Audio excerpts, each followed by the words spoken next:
Hello बच्चों, यह video class 9th के लिए है और मेरे बचपन के दिन जो महादेवी वर्मा का लिखी हुई कहानी है उसका यह दूसरा वीडियो है। तो आइए इसे शुरू करते हैं। बाबा कहते थे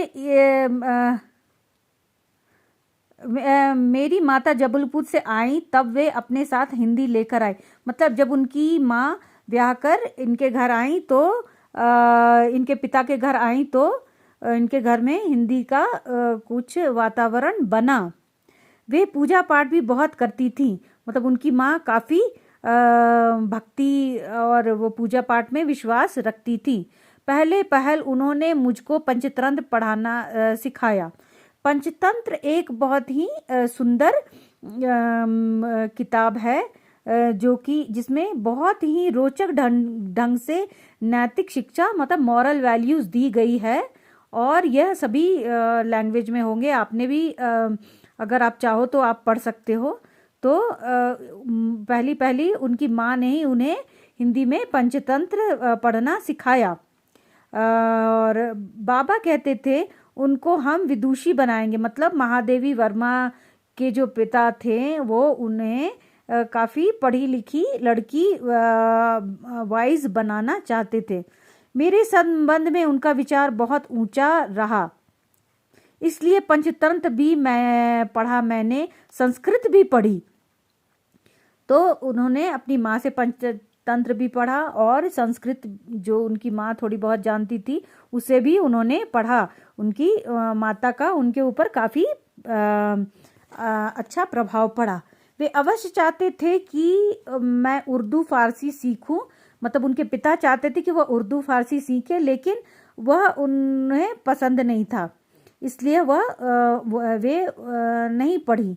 जब मैं एक दिन मौलवी साहब को देखा तो बस दूसरे दिन चारपाई के नीचे जा छिपी। चारपाई मतलब खटिया के नीचे वह जा छिपी। तब पंडित जी आए संस्कृत पढ़ाने। माँ थोड़ी संस्कृत जानती थी, संस्कृत सुनती थी। उसके उपरांत उन्हें मिशन स्कूल में रख दिया गया। मिशन स्कूल उस समय क्योंकि अंग्रेजों का राज्य था और ईसाई धर्म का काफ़ी प्रचार प्रसार था, तो वहाँ ईसाई धर्म ने मिशन स्कूल काफ़ी खोल रखे थे और उन्हें वहाँ भेजा गया। किंतु वहाँ थोड़ा माहौल अलग था, तो उन्हें वहाँ पसंद नहीं आया। मिशन स्कूल का वातावरण दूसरा था, प्रार्थना दूसरी थी। वहाँ मेरा मन नहीं लगा, वहाँ जाना बंद कर दिया तो और रोने धोने लगी। तब उन्हें मुझको क्रॉसवेंट गर्ल्स कॉलेज में भेजा जहाँ मैं 5वीं दर्जे में हुई। तो उसके बाद जब 5वीं तक तो वह घर में, 4वीं तक तो वह घर में ही पढ़ी और 5वीं से उन्हें क्रॉसवेंट गर्ल्स कॉलेज में भेजा गया। यहाँ का वातावरण बहुत अच्छा था उस समय। हिंदू लड़कियाँ भी थी, ईसाई लड़कियाँ थी। हम लोग एक ही मेस में थे। उस मेस में प्याज तक नहीं बनता था। तो यहाँ पे कहने का मतलब यह है कि जिस माहौल में वह रहन सहन करती थी वह प्याज लहसुन शायद वह अपने घर में नहीं खाती होंगी। और यह सब यहाँ उन्होंने देखा महादेवी वर्मा जी ने, तो उन्हें यहाँ का माहौल भा गया। वहाँ छात्रावास में के हर एक कमरे में 4 छात्राएं रहती थी। छात्रावास मतलब हॉस्टल। तो वो हॉस्टल में रहती थी और हर कमरे में 4 छात्राएं रहती थी। उनमें पहली ही सुभद्रा कुमारी मिली। 7वें दर्जे में वे मुझसे 2 साल सीनियर थी। सुभद्रा कुमारी चौहान तो आप जानते ही होंगे, आपने उनकी कविताएं भी पढ़ी होगी। वो बहुत ही प्रसिद्ध कवित्री बाद में बनी। तो वे कविता लिखती थी और भी बचपन में तुक मिलाती थी। और सुभद्रा भी बचपन में तुक मिलाती थी। बचपन में माँ लिखती थी, पद भी गाती थी। मीरा के पद के रूप में गाती थी। सवेरे जागिए कृपा निधान पंछी बन बोले, यही सुना जाता था। तो उनकी माँ जो थी वो काफ़ी धार्मिक प्रवृत्ति की थी और वह मीरा के पद भी गाती थी और सुबह का जो भजन होता है प्रभाती गाती थी। यह सब सुनकर उनमें कुछ तुक मिलाने की प्रवृत्ति महादेवी वर्मा जी में हो गया था। तो शाम को भी मीरा का कोई पद गाती थी। तो यह सुन सुनकर महादेवी वर्मा जी पली बढ़ी थी। मैंने भी ब्रज भाषा में लिखना आरंभ किया।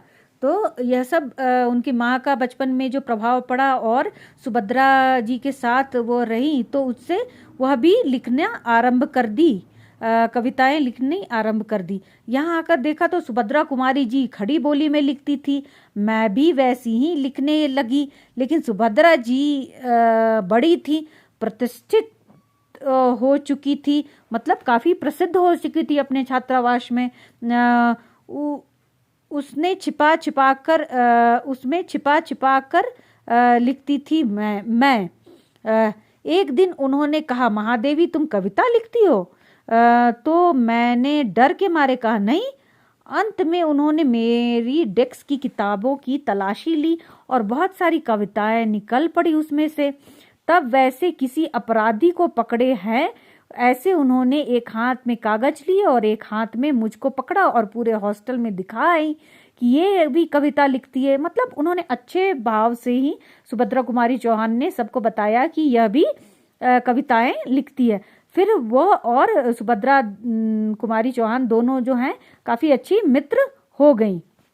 क्रासवंत में एक पेड़ की डाल नीची थी, उस डाल पर हम लोग बैठ जाते थे। मतलब वो और सुभद्रा कुमारी चौहान जो थी वो दोनों बैठ जाती थी। जब और लड़कियां खेलती थी तब हम लोग तुक मिलाते थे, मतलब राइमिंग वर्ड्स ढूंढते थे, क्योंकि कविता लिखने में राइमिंग वर्ड्स की काफ़ी भूमिका होती है। उस समय एक पत्रिका निकलती थी, स्त्री दर्पण, उसी में भेज देते थे। अपनी तुकबंदी छप भी जाती थी। फिर यहाँ कवि सम्मेलन होने लगे तो हम लोग भी उसमें जाने लगे। उसके हिंदी का उस समय प्रचार प्रसार था। मैंने सन 1917 में यहाँ आई थी। उसके उपरांत गांधी जी का सत्याग्रह आरंभ हो गया और आनंद भवन स्वतंत्रता के संघर्ष का केंद्र हो गया। आनंद भवन जो था वह मोतीलाल नेहरू यानी कि जवाहरलाल नेहरू के पिता जो थे उनका घर था और वहीं स्वतंत्रता संग्राम से रिलेटेड जो भी बड़े बड़े फैसले थे वो लोग और गांधी जी द्वारा लिया जाता था। तो यहाँ कहा जा रहा है कि उस समय स्वतंत्रता संग्राम भी काफ़ी चरम सीमा पे था और सत्याग्रह गांधी जी का सत्याग्रह आरंभ होने वाला था। उन्होंने एक सत्याग्रह मूवमेंट किया था तो उसमें काफ़ी लोगों ने भाग लिया था और उसका काफ़ी प्रभाव पड़ा था। तो इसका प्रचार प्रसार चल रहा था। कवि सम्मेलन होते थे तो क्रॉसवेंट की मैडम जो थी हमको साथ लेकर जाती थी। हम कविता सुनते थे, कभी हरिऔध जी अध्यक्ष होते थे, कभी श्रीधर पाठक होते थे, कभी रत्नाकर जी होते थे, कभी कोई और होता था। तो ये सब काफ़ी उस समय के बड़े जाने माने कवि माने जाते थे जो इस सम्मेलन की अध्यक्षता करते थे। कब हमारा नाम पुकारा जाए बेचैनी से सुनते रहते थे। मुझको प्रायः प्रथम पुरस्कार मिलता था, 100 से कम पदक नहीं मिले होंगे। मतलब वो काफ़ी पुरस्कार जीती। एक बार की घटना याद आती है